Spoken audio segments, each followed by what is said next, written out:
Hello, everyone, and welcome to this session.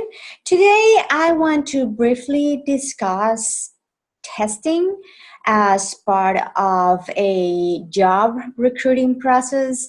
I want to share with you some best practices in the use of testing. Nowadays, we know that many companies are using different resources to be able to screen the best candidates for different positions. And it would be ideal that we had completely 100% reliable ways of identifying the best talent for our organizations. The reality is that the availability of these resources in certain regions of the world is very big, but in other regions of the world, the availability of these resources is very minimal. So what I want to share with you today is some best practices in choosing the best approach to test your candidates when you're trying to fill in a position, to identify certain tests that may not be that valid in identifying potential candidates, and also a word of warning into the use of tests that really do not help predict behavior, on the job behavior, and that unfortunately have been used in the workplace to sort of screen candidates when in reality we're only meeting the needs of those companies that are trying to sell us tests that are said to predict performance on the job when in reality they are not that effective. So then I will share with you some best practices in the screening process for candidates, and also some ideas on what to consider when you are putting together an interview protocol so that you increase the likelihood of getting the best candidate for the job that you are offering. So let's get started.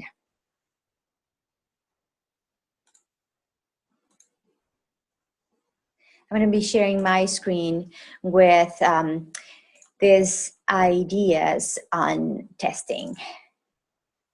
All right. So as I was saying before, I would like for you to be exposed to the requirements of tests so that you choose the ones that are valid. I will share with you some advantages and disadvantages of using testing as part of the recruitment process, and also how you can use tests to validate the process of recruiting using fair strategies and strategies that also are complying with labor law. So in general, in front of you, you have the process of selection that many companies have.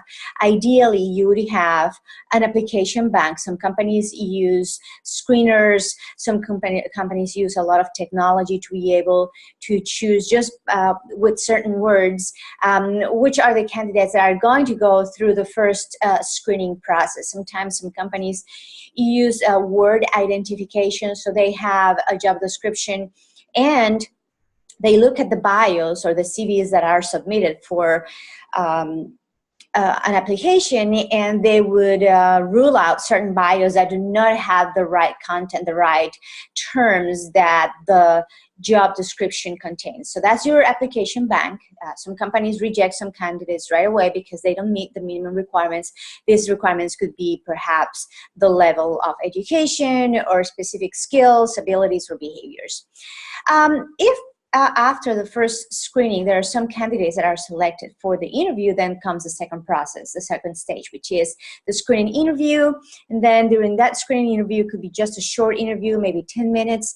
And the purpose of that interview is to identify those candidates that already have the minimum requirements, but that they are still in the big pool, and identify those who may be more qualified to go to the next stage, because in the next stage is when some companies actually get involved into more heavy types of interviews, longer interviews. You're going to invest a lot of resources. Perhaps you'll bring a group of people who are going to interview, or you're going to be used tests. So that's why you need that screening interview to be able to filter out those candidates that are not meeting the minimum requirements, and to identify those who will go through testing. So at this stage, some companies, as I said before, will use some kind of tests, and those candidates that meet the requirements, the passing requirements that companies have, will be able to go to the next stage, which could include more interviews. In that process, also you select a group of candidates, perhaps you have 2 or 3 that are your finalists, and then companies usually do a reference checking, and perhaps you get some candidates that do not have good references, so you reject some candidates until at the end you have a conditional offer. And it's during this stage that some candidates will accept the offer or would reject the offer. Maybe you're interviewing people who are going through different interviews at the same time. For some jobs, you may require a physical examination, but this physical examination only is allowed if it is related to the performance of the job. If not, that could be a reason for a candidate to believe that you're using unfair practices. And then at the end, you choose to hire candidates. So I would like to share with you some of the basic requirements that you need to consider before you start using a recruiting process. You also want to protect yourself from negligent hiring. You want to make sure that you only use authorized background checks, so that you ask the candidates to provide references, and you tell them that you're going to be checking for those references. You need to make sure that you're saving all the records, that at the same time, when you realize that applicants are presenting false information, you are taking those candidates out of the pool. You will decide what to do with those candidates, and then decide on a disciplinary action if you are noticing that candidates are presenting false information. So the whole purpose of having pre-employment tests is so that you are investing the right amount of resources in those individuals that are going to be able to meet the minimum requirements. Testing can help you predict what is acceptable and unacceptable on-the-job behavior. It also helps you create a less biased interview and a more fair recruiting and selection process. It also allows you to identify workers that may not fit the criteria or the skill requirement for that job. You can also identify candidates that have the right skills, the right behaviors, the right attitudes, and at the same time, it's going to reduce your cost processes. You could also identify top performers. Now, there are also disadvantages of using tests. If people rely only on tests, you may be able to rule out candidates that perhaps were nervous during the testing process, that perhaps had a difficult situation just the day before. So you are not using a whole other suite of elements that could help you identify the right candidate, and just relying on a test, you could be ruling out candidates that could be very well fit for the job that you're posting. I would never advise to use a test instead of an interview. A test will never or should never replace an interview, because an interview will give you the opportunity as a recruiter to ask a lot more questions, to have the candidate elaborate on things that you saw perhaps during the testing process. You could also provide more questions that are going to help you prove the fit or not fit of that candidate to that position. Another disadvantage for using tests is that sometimes companies use it as a substitute for on-the-job training when jobs have the requirement of minimal learning, and when you are not providing that opportunity of the new candidate or the new employee to go through orientation, you are taking away a great opportunity to make sure that the candidate is very well oriented and understanding the job that he or she has to perform. So when you're thinking about using testing, it should be as one of the elements of a more holistic approach to recruiting and selecting candidates. And in general terms, these are the components of giving a test for employment. First of all, applicants need first to demonstrate that they will have the skills that are necessary for the job. You, as the person who is administering the test, you are responsible ethically to have the qualifications to apply to give that test and to evaluate that test. You have no idea of how many clients I have seen using tests without having the right training to use the test, to evaluate the test, to score the test. If you don't have that capability within your own company, I think it's your ethical responsibility to hire someone outside of the company to implement that testing, if you have the budget, of course. And very importantly is that those tests are standardized. So what is the meaning of standardized? That means that when you're giving out a test, you should give the test in the same environment to all the candidates. It would be very unfair to give a test to a candidate at 7 a.m. in the morning, and then to another candidate perhaps at 2 p.m. You never know what kind of sacrifices or things the candidate has to do in order to be able to get out of their current jobs, to take a test with you, or get up very early, and maybe they having family commitments. So you want to have the same conditions for all candidates. You have to give the same amount of time to all the candidates to take that test. If you're giving 2 hours to one candidate, you should give 2 hours to everybody. You need to be able to provide the same instructions to all candidates. In a very non-intentional way, you could give better instructions to one candidate and less instructions to another candidate if implicitly and without knowing you like one candidate more than the other one. And it could be just in a very naive way, but you could be given different kinds of instructions. So make sure that you have instructions in written and that you follow always the same protocol when you are giving these instructions to your candidates. Everybody should have the same materials, the same environmental factors, the same kind of room. You should try to avoid a place that has excessive noise unless the work conditions require that candidates concentrate on their difficult situations where there's a lot of noise. Then that could be part of the testing environment, but it has to be very intentional. Also, the kind of comfort while taking the test. Everybody should go through the same level of comfort or discomfort if that's what you are trying to measure with this test.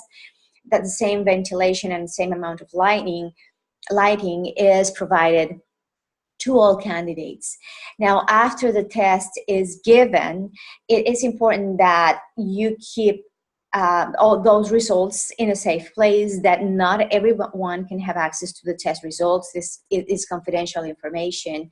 That you also provide results of those tests only to those individuals who are involved in the hiring process or that have a stake into the hiring process, because this could turn into legal items. There has to be a policy for using tests. There should be a committee that needs to address that the testing process is compliant with employment laws. There are certain laws that will make tests invalid if they are not actually valid tests or given under certain conditions or that have predictability value. And all your candidates should have the same information on how the test is going to be used.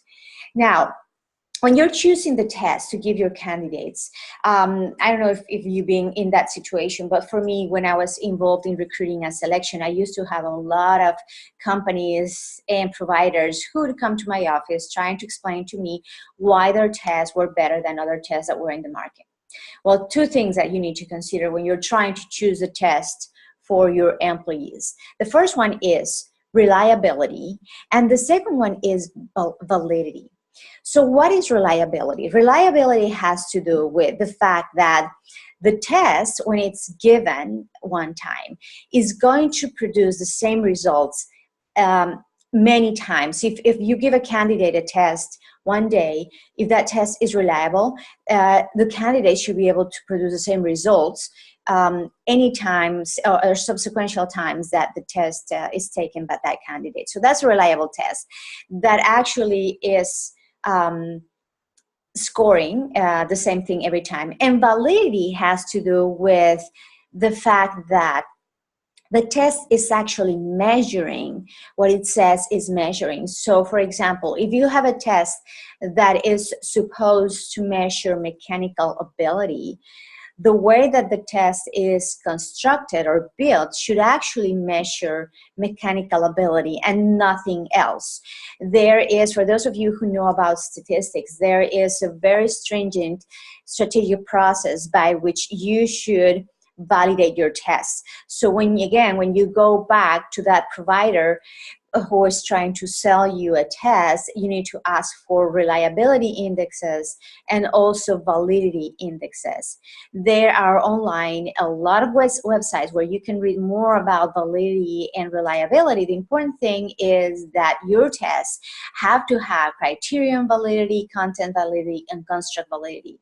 That is, the items that are put into that test have to actually measure what they say they are measure.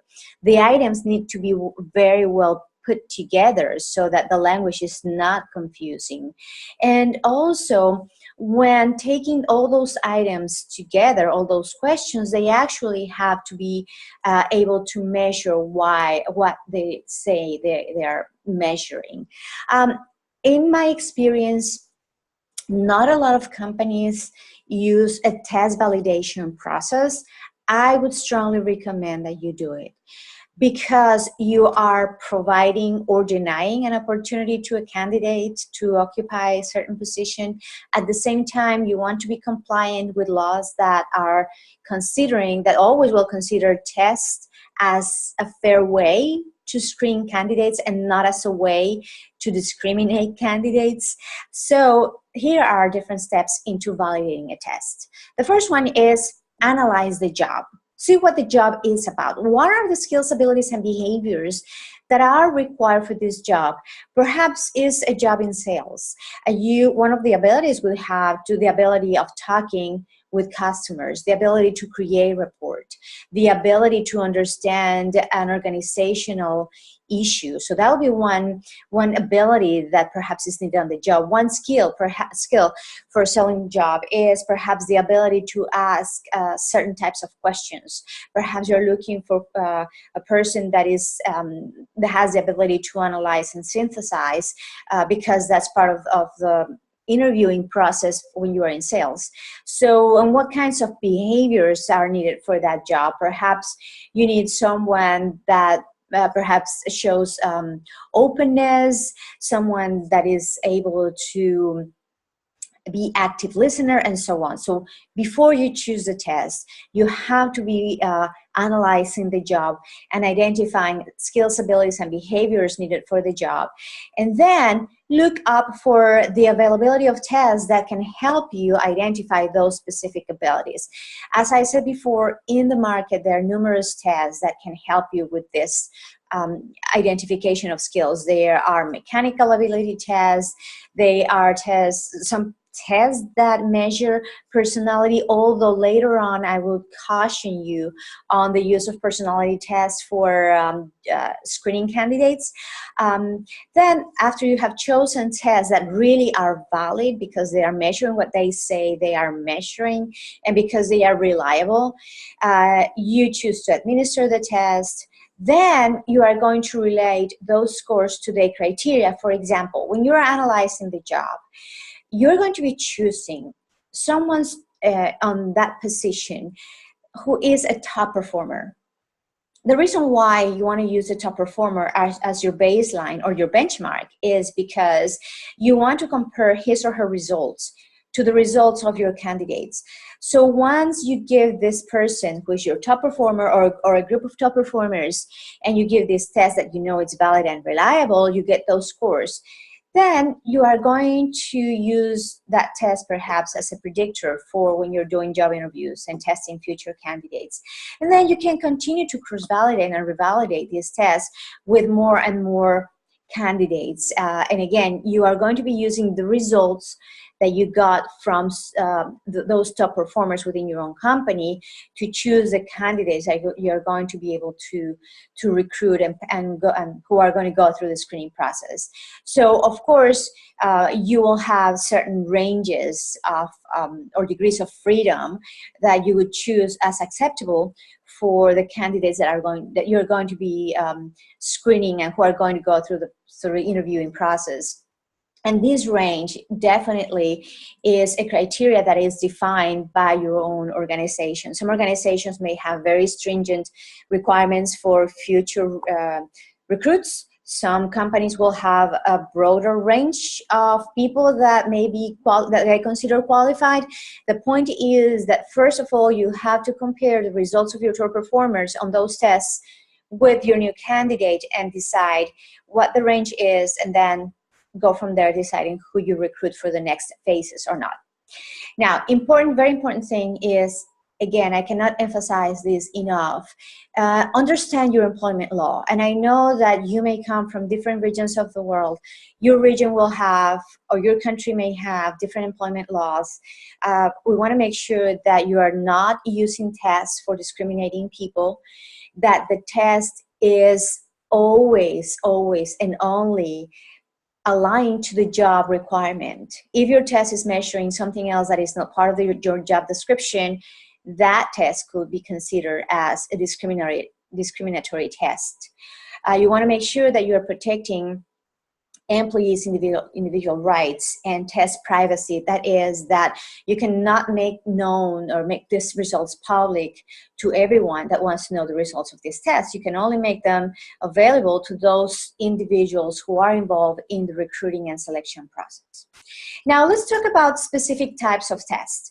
I'll share with you some types of tests that are used in recruiting and selection, and of course, these tests are also aligned to the level that you're going to be hiring. Usually for lower levels or entry levels for certain jobs, you may use a cognitive ability test. One of those could be a a cognitive ability test or a motor and physical abilities test. Again, these are for entry levels and for very mechanical oriented positions. As I said before, there are some organizations that are going to be using personality tests. I would advise that you only use a personality test once that you have recruited your candidate, and this test may be correlated to on-the-job performance. Again, a word of caution, because if you are in the United States, some of those personality tests may violate the ADA requirements, American with Disabilities Act requirements. So again, a word of caution when you're using personality test. What is a standardized test? Is a sample of behavior that is going to give you a score by which you can compare candidates under a certain dimension. Cognitive ability tests are very effective as a way to predict on-the-job performance. So I strongly recommend that you use a cognitive ability test if you know that cognitive ability is part of the job that you're recruiting for. And also keep in mind, again, I cannot stress enough the importance of using tests that are not producing adverse impact or that are not very predictive. In the market, you can find projective tests. I am not a big fan of projective tests. They measure or they are intended to have you project something about your personality. Again, a word of caution, because a lot of organizations throughout the world may use projective tests, and just keep in mind that not all of them are valid or predictive or of behavior in the workplace. One of the tests that has extensively been used in human resources in the United States is the Big Five. personality test. It's, as the name says, it measures 5 big dimensions of personality: extroversion and versus introversion, agreeableness versus hostility, neuroticism versus emotional stability, conscientiousness or low conscientiousness, openness to experience or low openness to experience. Again, if you're going to use this test, these dimensions need to be able to predict future behavior, and this behavior should be aligned with the requirements of on the job. Let's say that you are, again, in advertising a job that requires a very high level of conscientiousness because it's a very detail-oriented type of job. So Big Five personality may be able to give you some feedback on this individual. Now, the tricky thing about personality tests is that if when you go on the web, you're going to be inundated with tests left and right. Again, make sure that when you're choosing your tests, the scores and the results show validity and reliability.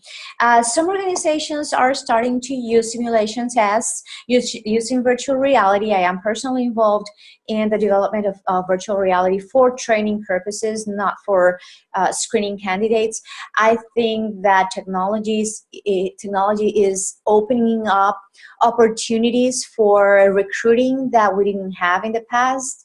One example, again, is using virtual reality to create virtual scenarios where your candidate can become an avatar and that person is put in a specific situation, and this candidate has to make decisions in that virtual world according to specific scenarios. So the decisions that this person is making will exemplify perhaps decision making, or will exemplify certain processes, and then you, as a person who is doing the recruiting, will have those results according to the responses that your candidate makes during these virtual simulations.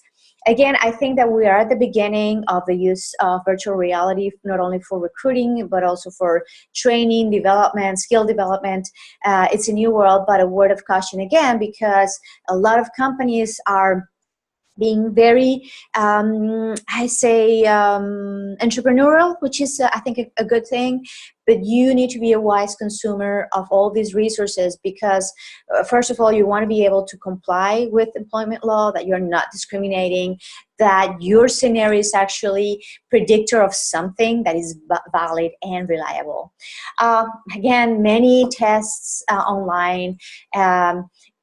There are some other tests that are more reliable than others. Here, what you have in front of you is the result of a test that is measuring cultural dimensions. So, and this has been used extensively in when you're hiring expatriates to go overseas. So the way that this test could be used, perhaps not for screening, but also for providing, but for providing training.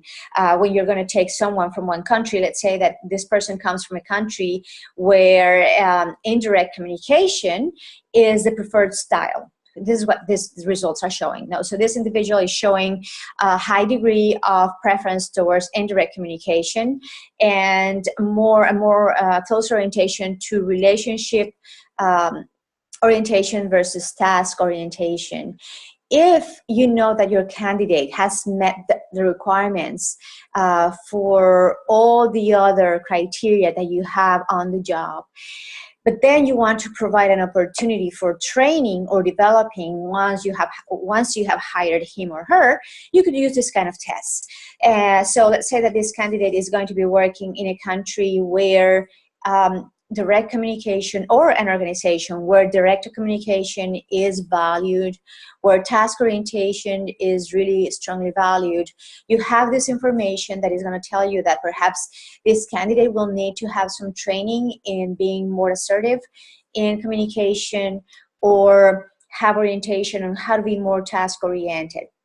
Again, this is an example of how a test in recruiting and selection could be used in many, many ways. There's not only one way to use a test, not only for screening out candidates, but also the test could be used as data to provide training once that you have decided that you are going to be hiring a candidate.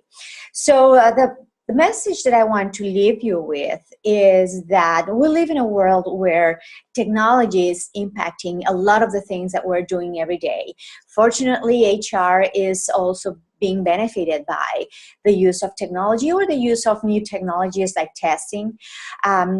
It is important that you, as a wise consumer of the testing for recruiting and selection, use tests that are valid, that are reliable, that really can predict on-the-job performance. Then when you're trying to validate those tests, when you are in your company, you test first the top performers so that you can use their scores as benchmarks. And more importantly, or very importantly as well, that those tests are fair, that they are actually predicting what you say they are predicting, that they do not violate employment law, because you actually want to be able to predict future behavior, on-the-job behavior. And again, we need to keep a balanced scorecard for the HR processes and the HR responsibilities. And you, as someone who may be involved in HR functions, you want to be able to be a partner, a strategic partner for the organization. And what better way to be a strategic partner within your own organization than helping people find the right talent to help your own organization reach strategic goals. Thank you very much for watching today, and we'll be back with more ideas related to organizational behavior and leadership and management.